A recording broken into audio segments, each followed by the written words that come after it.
السلام علیکم ورحمۃ اللہ وبرکاتہ۔ کم کھانے کے فائدے۔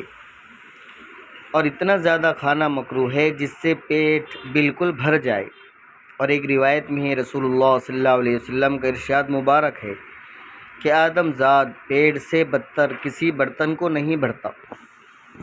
اور روایت میں ہے آپ صلی اللہ علیہ وسلم نے ارشاد فرمایا کہ آدم زاد کو چند لقمے کافی ہے جو اس کی کمر سیدھی رکھ سکے۔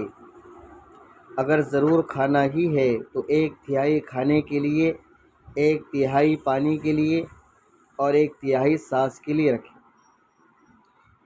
ایک اور حدیث میں ہے کہ ہر بیماری زیادہ کھانے سے آتی ہے اور ہر علاج میں کم کھانے کو دخل ہے، اور کہتے ہیں کہ کم کھانے میں بہت سے فائدے ہیں جن میں سے یہ چند ہے کہ آدمی جسمانی طور پر تندرست رہتا ہے، حافظہ بہت عمدہ، سمجھ نہایت تیز ہوتی ہے، اور انسان کو نیند کم آتی ہے، اور زیادہ کھانے سے آدمی چڑچڑاہٹ کرتا ہے اور اس کا بدن بوجھل لگتا ہے۔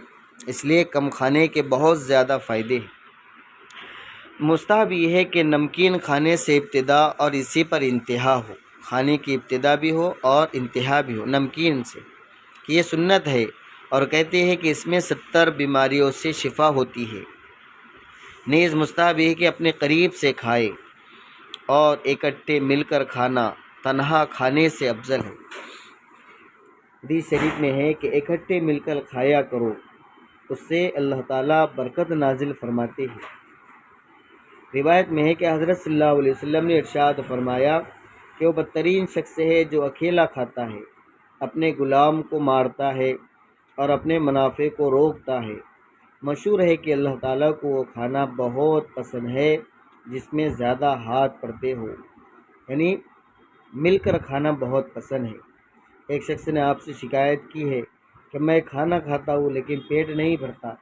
آپ نے فرمایا کہ آپ کھانا اکیلے کھاتے ہو، اس وجہ سے، اور کھانے کی شروع میں ہمیں ابتدا کے